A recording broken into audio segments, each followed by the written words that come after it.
Guys, welcome back. Today we're going to be doing a few more budget dinners. I went to Dollar Tree with $20 and my goal is to make 4 dinners out of that $20. And I always try to incorporate as much variety as I can into these menus. So I am really excited about the meals that I have to share with you all today. Let me show you what $20 will buy you at Dollar Tree. I'll be including a shopping list below, so feel free to reference that. But for my groceries, I have a large pizza crust. I have a bag of shredded cheddar cheese, a roll of sausage, a dozen eggs. I also have some instant potatoes. These are the buttery home style, kind of tucked away under here. I have a packet of country gravy mix. I have some beef patties. I have some meatballs, some of their frozen seasoning blend. This is a mix of onion, celery, bell pepper, and parsley. A can of corn, a can of pasta sauce. I had Cajun seasoning already on hand. I did purchase this at Dollar Tree, but I included it in the budget despite me already having this on hand. I have some Alfredo sauce, some penne pasta, any pasta will do. I also have some frozen pepper and onion stir fry, and a roll of smoked sausage. This is a lot of groceries for just $20. I already did one of these 4 for $20 menus back in, I think it was about a month and a half ago. But my goal is to have several of these because if you're a 2-person household, all of these meals are designed to feed 2 people or 2 people and a small child. So, 2 to 3 people basically, depending on appetite size. Obviously, I can't account for everyone. So if you can get 4 dinners for $20, then potentially you can get an entire week's worth of dinners for about $40, and then all you have to take care of are your breakfasts and your lunches. Sometimes you can have leftovers. So I feel like it's a really nice way to break this up and allow you to kind of customize it to fit your own needs. So with that being said, let's go ahead and get started on dinner number 1.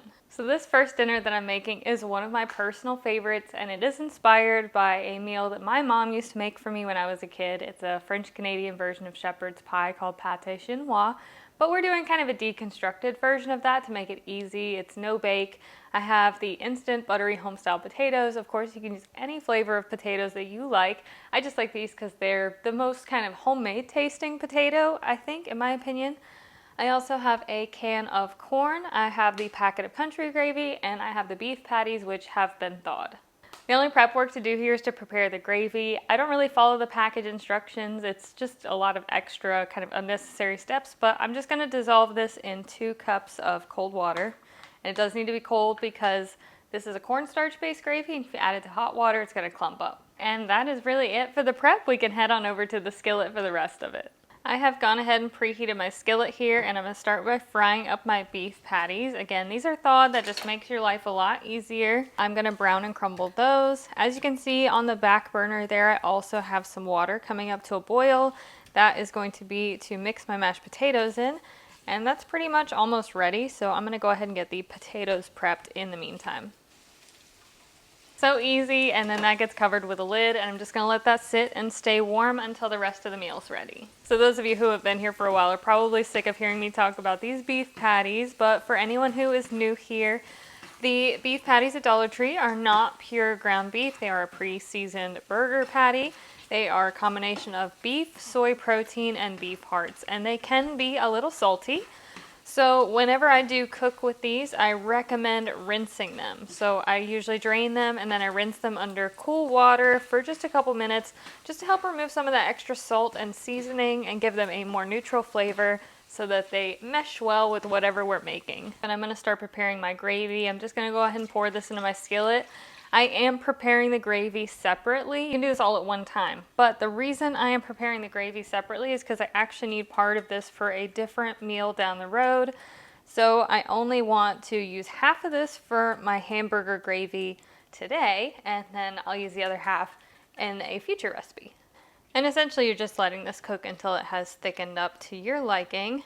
So that's about the thickness I'm going for. I don't want it to be too thick. I think that this is good. So I'm going to divide off about a cup of this over off to the side in a container. To the rest of my gravy, I'm going to go ahead and add in my beef and my corn. And I'm just going to let that cook together over like low heat until everything is heated through because the corn hasn't been cooked yet. So I just want that to be warmed up a bit, and then this is ready to eat. So I'm going to start with a mound of potatoes on my plate. I'm going to divide the other half into like a meal prep container for me to eat later on. Go ahead and kind of spread out your potatoes on your plate. Again, we're doing kind of a deconstructed shepherd's pie. So the potatoes are going to be the bottom. And then we are going to be topping that with our hamburger gravy.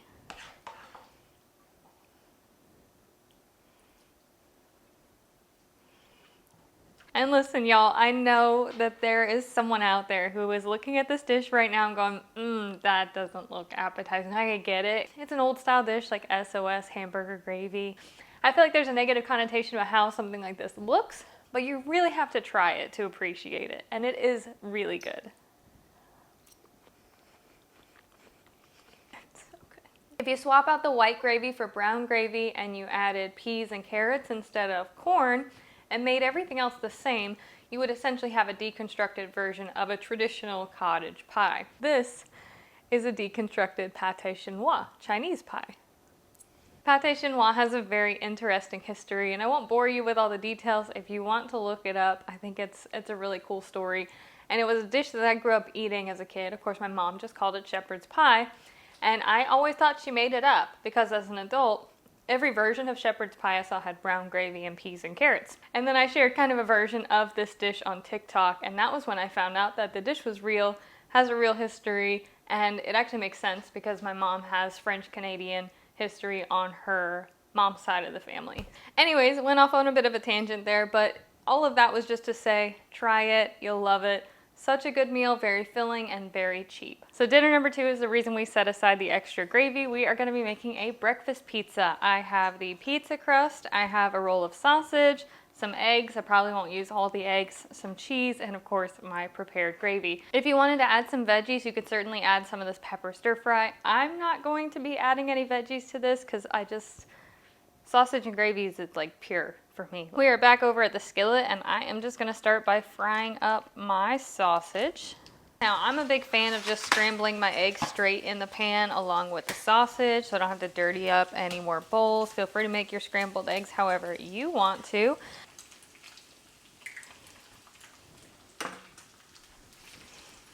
And then I'm just gonna scramble those right in the pan along with my sausage.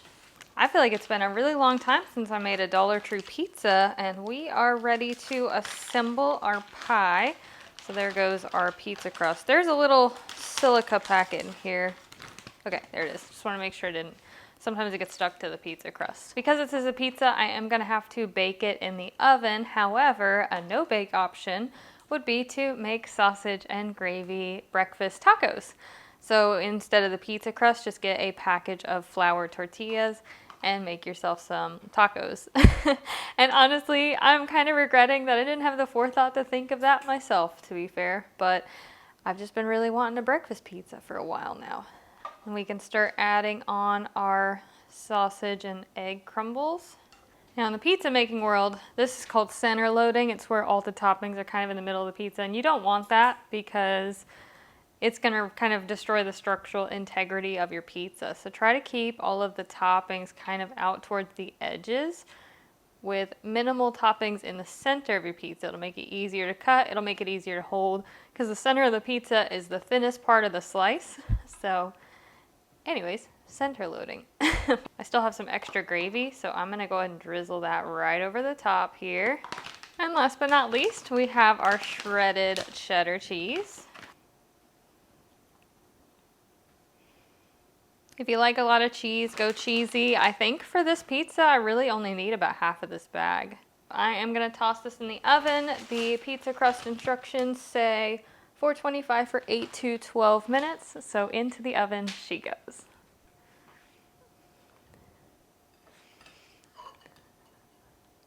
That looks so good, smells so good. I can't wait to try that. Every meal that I make on here is a debate on what's the best way to go about doing it. I thought about getting a packet of biscuit mix and trying to make like a biscuit pizza crust, which is also an option rather than the pre-made pizza crust.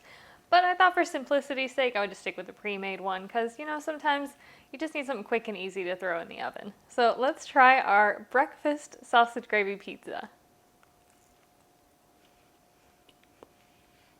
My very first YouTube video ever was me making 4 Dollar Tree pizzas based on when I worked at CC's Pizza, kind of using that as a source of inspiration. Cece's Pizza was missing out on a breakfast pizza because this is the best Dollar Tree pizza that I have made to date. Like, I am not kidding when I say that. I am actually floored by how good this is. So for dinner number 3, we are going to be doing a 1-pot smoked sausage Alfredo pasta, kind of like a Cajun Alfredo pasta. So I have some smoked sausage here. I have some pepper and onion stir fry, have a can of Alfredo sauce, some penne pasta, and some Cajun seasoning.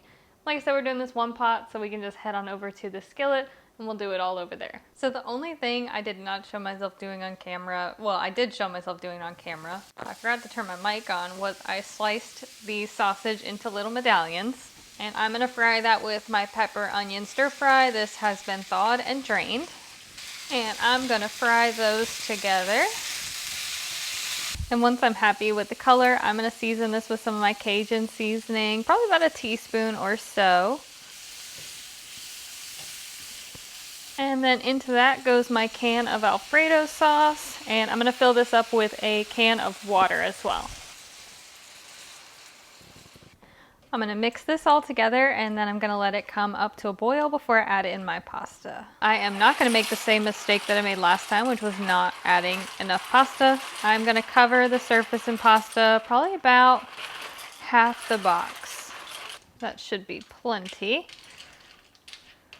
So once that comes back up to a boil, I am gonna cover this and I'm gonna simmer it for about 15 minutes. So actually it has only been about 10 minutes and I think this is looking pretty good. It is super dark and it's about to storm here, so I don't think the lighting on this is gonna be very good. I'm sorry about that, because it's very dark in my house right now. I do have some lights, but they're probably not the best lights. So I'm gonna plate this up. I hope it looks good. It looks super saucy, it looks really creamy. I obviously tried a noodle a second ago, so I can attest that it is delicious. I'm gonna try to get some smoked sausage on top of there too. We're gonna try our pasta here real quick. Let me try to get a little bit of everything, of course. Here's what I love about 1-pot pastas, in my opinion. It's because you're not cooking the noodles in water separately and then washing away all the starches. That starchiness can go a long way to flavoring your dish, and then plus your sauce almost becomes one with the pasta.